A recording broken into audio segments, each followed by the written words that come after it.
Cuan di Jakarta Barat itu di cabang Tomang. Perkenalkan, saya Prapriska dengan NIM 4241037.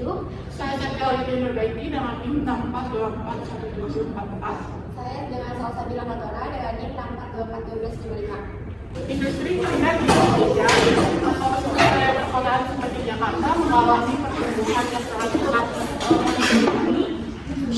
Hal ini ditandai dengan semakin banyaknya pelaku usaha kuliner yang bermunculan sehingga persaingan antar usaha makin ketat. Kondisi ini menuntut perusahaan untuk memahami pelaku konsumen, terutama faktor-faktor apa saja yang mendorong konsumen dalam mengambil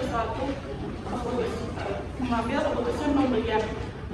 Salah satu usaha kuliner yang cukup populer di Jakarta adalah Mie Gacoan. Maka dari oleh karena itu, perusahaan mampu menyusun strategi yang tepat dalam menarik dan mempertahankan konsumen. Maka dari itu, penelitian ini berfokus pada pengaruh kualitas pelayanan dan harga terhadap keputusan pembelian di Mie Gacoan Jakarta cabang Tomang. Ada masalah itu. Pertama, apakah kualitas pelayanan berpengaruh positif dan signifikan secara parsial terhadap keputusan pembelian pada Mie Gacoan di Jakarta Barat cabang Tomang. Yang kedua, apakah harga berpengaruh positif dan signifikan secara parsial terhadap keputusan pembelian pada Mie Gacoan di Jakarta cabang Tomang. Yang ketiga, apakah kualitas pelayanan dan harga berpengaruh positif dan signifikan secara simultan terhadap keputusan pembelian pada Mie Gacoan di Jakarta Barat cabang Tomang. Kemudian ada hipotesis. Yang pertama, ada dampak kualitas pelayanan terhadap keputusan pembelian secara parsial. HO1 diduga kualitas pelayanan tidak berpengaruh secara parsial terhadap keputusan pembelian pada Mie Gacoan di Jakarta Barat. HA1 diduga kualitas pelayanan memiliki pengaruh positif dan signifikan secara parsial terhadap keputusan pembelian pada Mie Gacoan di Jakarta Barat. Yang kedua, dampak harga terhadap keputusan pembelian secara parsial. HO2 diduga harga tidak berpengaruh secara parsial terhadap keputusan pembelian pada Mie Gacoan di Jakarta Barat. HA2 diduga harga memiliki pengaruh positif dan secara parsial terhadap keputusan pembelian pada Mie Gacoan di Jakarta Barat.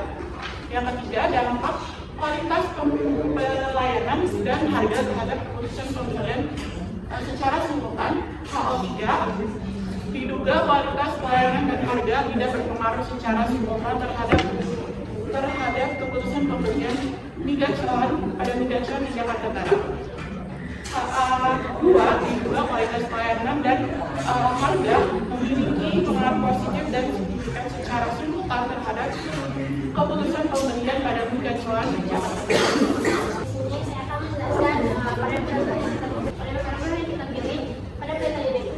Pertama itu ada variabel X1 yaitu kualitas pelayanan, di mana menurut per ahli yaitu menurut Bazi dan Guna pada tahun 2021. Kualitas pelayanan dapat dibandingkan sebagai bagaimana produk atau jasa begitu lengkap untuk menciptakan kepuasan pelanggan. Lalu yang kedua X2 yaitu tentang harga. Menurut Dr. Miriam Ansor dalam Kompas pada tahun 2024, harga dapat didefinisikan sebagai jumlah uang yang dikenakan untuk produk atau layanan dan juga nilai yang diberikan oleh pelanggan demi mendapatkan dan juga menggunakan produk tersebut. Lalu yang terakhir itu variabelnya keputusan pembelian. Menurut Indra Said dalam Fauzi dan Putri pada tahun 2025, keputusan pembelian yaitu yang dilakukan oleh konsumen apabila konsumen telah mendapatkan layanan yang diberikan oleh pemberian jasa dan juga konsumen bisa merasakan adanya kepuasan dan ketidakpuasan. Maka dari itu, konsep keputusan pembelian tidak lepas dari konsep kepuasan pelanggan. Selanjutnya, di sini saya akan menjelaskan indikator beberapa. Ada indikator kualitas pelayanan. Kualitas pelayanan menurut Kotler dan Keller pada tahun 2016.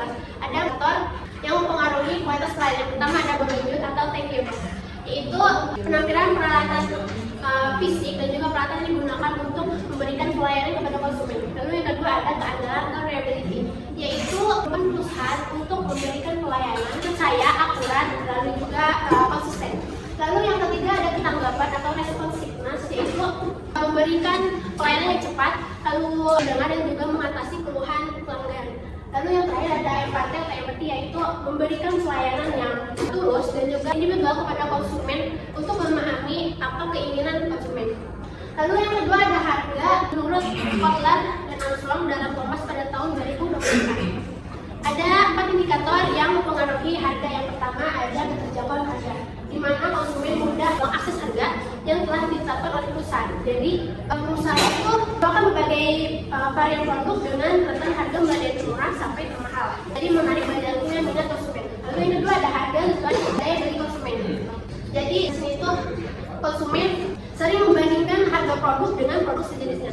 Baik itu harga termahal maupun harga termurah, itu sering menjadi pertimbangan utama dalam keputusan pembelian. Lalu yang ketiga ada harga sesuai mana konsumen cenderung memilih dan juga membeli produk dengan kualitas. Jadi mau itu harga termahal atau termurah, mereka sering membelinya itu termahal karena kualitasnya jauh lebih baik. Lalu yang terakhir yang keempat adalah sesuai harga dengan manfaat. Jadi di sini konsumen membeli jika manfaatnya itu setara. Jadi apabila manfaat tidak sebanding, maka harga dianggap terlalu mahal dan juga mengurangi adanya minat pembelian ulang. Lalu yang terakhir itu keputusan pembelian. Menurut Kotler dan Armstrong dalam Andra ini pada tahun 2022 ada 4 indikator yang mempengaruhi keputusan pembelian. Yang pertama ada pemantauan pada sebuah produk, di mana konsumen telah yakin terhadap produk setelah mempertimbangkan berbagai informasi. Lalu yang kedua ada kebiasaan membeli produk. Di sini konsumen telah membeli produk dan juga cenderung dalam membeli produk tertentu. Lalu yang ketiga, memberi rekomendasi kepada orang lain. Jadi konsumen itu bersedia dalam merekomendasikan positif kepada orang lain. Lalu yang terakhir adalah melakukan pembelian ulang, di mana konsumen melakukan pembelian kembali apabila sudah merasa puas. Jadi inilah variabel yang sudah kita ambil dalam penelitian ini. Lalu indikator ini adalah dasar utama yang kita menyusun kuesioner akan dibagikan kepada responden dengan skala dari 1 sampai 5. Pada penelitian ini, populasi yang digunakan adalah seluruh konsumen di Gacuan Cabang Toban, Jakarta Barat. Peneliti mengambil sampel sebanyak 137 responden. Teknik pengambilan sampel yang digunakan adalah non-probability sampling dan dengan metode purposive sampling, yaitu responden dipilih berdasarkan kriteria tertentu yang sesuai dengan tujuan peneliti. Data yang digunakan terdiri dari data primer yang diperoleh langsung melalui penyebaran kuesioner, serta data sekunder yang diperoleh berbagai sumber seperti buku, jurnal, dan referensi lainnya. Teknik pengumpulan data dilakukan melalui observasi, kuesioner, dokumentasi, dan studi pustaka. Kemudian seluruh jawaban responden diukur dengan skala Likert dari 1 sampai 5, mulai dari sangat tidak setuju hingga sangat setuju. Selanjutnya teknik analisis data. Beberapa tahapan yaitu uji validitas dan uji reliabilitas. Untuk memastikan instrumen penelitian yang digunakan. Setelah itu dilakukan uji asumsi klasik yang meliputi uji normalitas, multikolinialitas, dan heteroskedasisitas. Kemudian dilakukan uji T untuk melihat pengaruh masing-masing variabel secara parsial dan uji F untuk mengetahui kedua variabel secara simultan. Selain itu dilakukan uji koefisien determinasi untuk mengetahui misalnya pengaruh variabel independen terhadap variabel dependen, serta analisis regresi linier berganda untuk mengetahui hubungan antara kualitas pelayanan dan harga terhadap keputusan pembelian.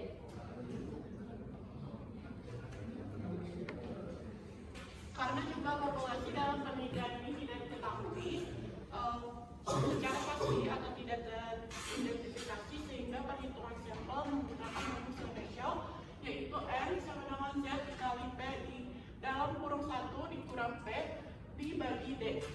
Di sini nilai Z ini itu nilai standar berdasarkan tingkat kepercayaannya sebesar 1,645, P-nya itu proporsi sebesar 0,5 dan D-nya margin of error sebesar 10% atau 0,10, maka perhitungan sampel adalah sebagai berikut. N1 sama dengan 1,645 dikali 0,5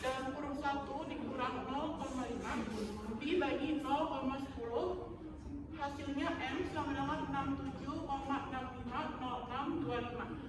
Jumlah sampel maka dibulatkan menjadi 68 responden dari 137 responden yang kami peroleh.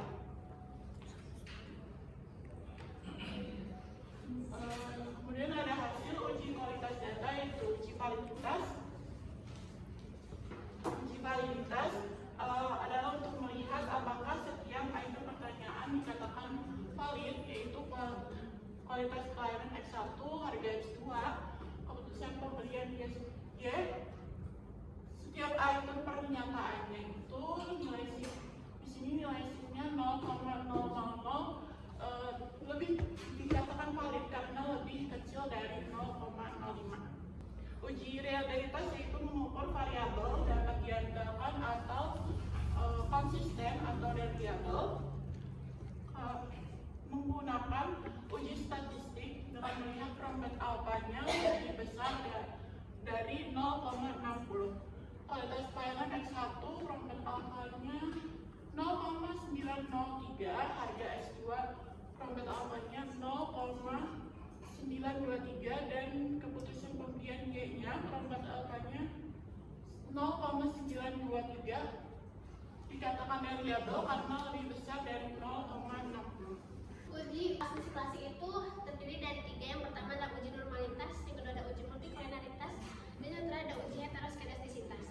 Untuk uji normalitas, menurut Gojali dan Kusuma Dewi pada tahun 2023, uji normalitas itu digunakan untuk menguji data yang terdistribusi secara normal atau tidak. Di sini, uji normalitas ada 2 metode, yaitu yang pertama ada metode grafik dan juga yang kedua ada metode pengukuran spiral. Untuk metode grafik bisa dilihat di sini, jika titik-titiknya itu penyebaran titik bawah dari garis diagonal, maka data bisa ditemukan terdistribusi secara normal. Lalu untuk memastikan data ini terdistribusi secara normal atau tidak, kita pastikan menggunakan metode yang kedua, yaitu menggunakan metode pengukuran spiral. Bisa dilihat dari nilai asumsi kutalnya. Jika nilai asumsi kutalnya itu lebih besar dari 0,05, maka dapat disimpulkan data ini terdistribusi secara normal. Kita lihat pada nilai asumsi kutalnya, yaitu senilai 0,172, di mana nilai lebih besar dari 0,05. Maka dapat disimpulkan data ini terdistribusi secara normal. Lalu selanjutnya ada uji multikolonialitas. Menurut Gojali dan Kusuma Dewi pada tahun 2023, uji kolonialitas ini digunakan untuk mengetahui apakah adanya hubungan antara variabel bebasnya atau tidak. Di sini kita menggunakan metode tolerance atau bisa disebut juga dengan TOR, dan juga varian inflation factor atau bisa disebut dengan VIF. Jika nilai L-nya itu lebih dari 0,1 dan nilai V-nya itu kurang dari 10, maka dapat disimpulkan tidak ada hubungan antara variabel bebas. Di sini untuk nilai total S1 dan juga total S2 itu pasti akan sama. Kita akan lihat nilai toleransinya yaitu 0,237, di mana nilainya itu lebih besar dari 0,1, dan juga kita lihat nilai V-nya itu sebesar 4,214, di mana nilainya itu kurang dari 10. Maka dapat disimpulkan data ini tidak ada hubungan antara variabel bebasnya. Lalu untuk uji asumsi klasik yang terakhir ada uji heteroskedastisitas.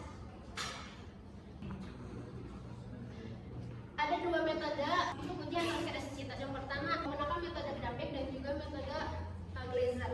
Uji heteroskedastisitas menurut ada juga Kusuma Dewi pada tahun 2023. Uji heteroskedastisitas digunakan untuk mengotak data yang kita gunakan itu heterogen atau tidak gitu kan. Artinya data itu bebas dari gejala heteroskedastisitas. Di sini ada metode grafik. Kita bisa lihat untuk metode grafik ini ada 2 kriteria untuk bebas dari gejala heteroskedastisitas. Yang pertama, titik-titiknya itu tidak berpola, dan juga yang kedua, titik-titiknya itu di atas 0 dan di bawah 0. Kita bisa lihat untuk grafik ini memenuhi kedua-duanya, jadi bisa disimpulkan data ini bebas dari heteroskedastisitas. Lalu untuk memastikannya ini ada gejala heteroskedastisitas atau tidak, kita memastikannya menggunakan uji yang kedua, yaitu menggunakan Glaser. Di sini bisa kita lihat dari nilai SIG-nya. Jika nilai SIG-nya itu lebih besar dari 0,05, maka dapat disimpulkan data ini bebas dari gejala heteroskedastisitas.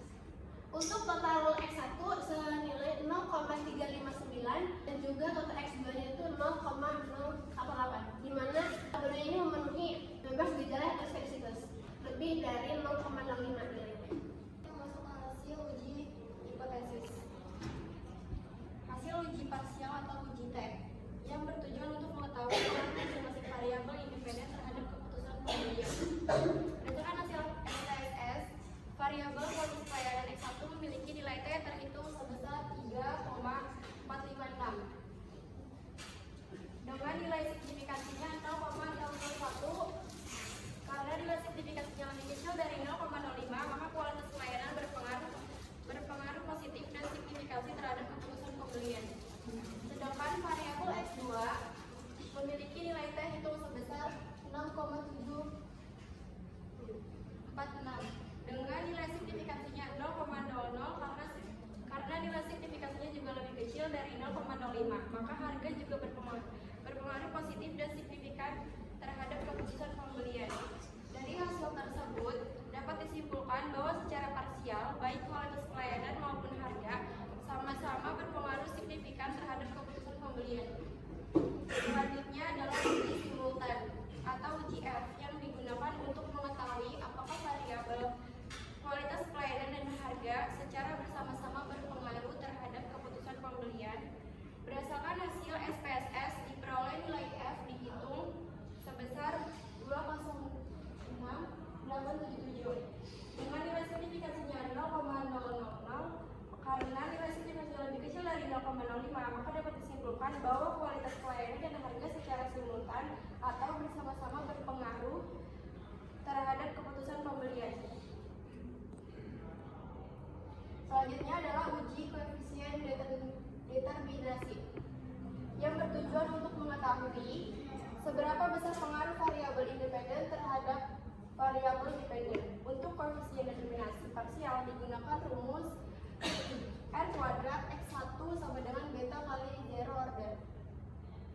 Pada variabel kualitas pelayanan X1, nilai beta sebesar 0,324 dikali dengan 0,877 sama dengan 0,284 sama dengan 28%. Artinya kualitas pelayanan memberikan pengaruh sebesar 28% terhadap keputusan pembelian. Sedangkan variabel harga X2 nilai beta sebesar 0,633 dikali 0,916 sama dengan 0,8580 sama dengan 58%. Artinya, harga memberikan pengaruh sebesar 58% terhadap keputusan pembelian. Kemudian, untuk koefisien determinasi berganda diperoleh dalam perjumlahan hasil koefisien determinasi parsial, yaitu R kuadrat 28% ditambah 58% sama dengan 86%. Persamaan garis regresi linier berganda. Berdasarkan hasil analisis regresi linier berganda, diperoleh persamaan Y sama dengan A ditambah B1 X1 ditambah B2 X2 sama dengan 0,387 ditambah 0,319 X1 ditambah 0,571 X2. Persamaan ini menunjukkan bahwa nilai konstanta adalah 0,387. Kemudian koefisien kualitas pelayanan sebesar 0,319 dan koefisien harga sebesar 0,571. Hal ini menunjukkan bahwa pada variabel berpengaruh positif terhadap keputusan pembelian, dan karena nilai koefisien harga lebih besar, maka harga memiliki pengaruh yang lebih dominan dibandingkan kualitas pelayanan. Selanjutnya ada kesimpulan. Berdasarkan hasil penelitian yang telah dilakukan, keputusan pembelian konsumen pada Liga Cuan Cabang Tomang dipengaruhi oleh kualitas pelayanan dan harga. Secara bersama-sama, kedua variabel tersebut memberikan kontribusi sebesar 86% terhadap keputusan pembelian, sedangkan 14% lainnya dipengaruhi oleh faktor di luar penelitian. Selain itu, variabel harga menunjukkan pengaruh yang lebih besar dengan kontribusi 58%, sementara kualitas pelayanan memberikan kontribusi sebesar 28%. Hasil ini menunjukkan bahwa konsumen tidak hanya mempertimbangkan Liga Cuan Cabang Tomang, diharapkan dapat terus menjaga dan meningkatkan kualitas pelayanan agar kepuasan pelanggan tetap terjaga.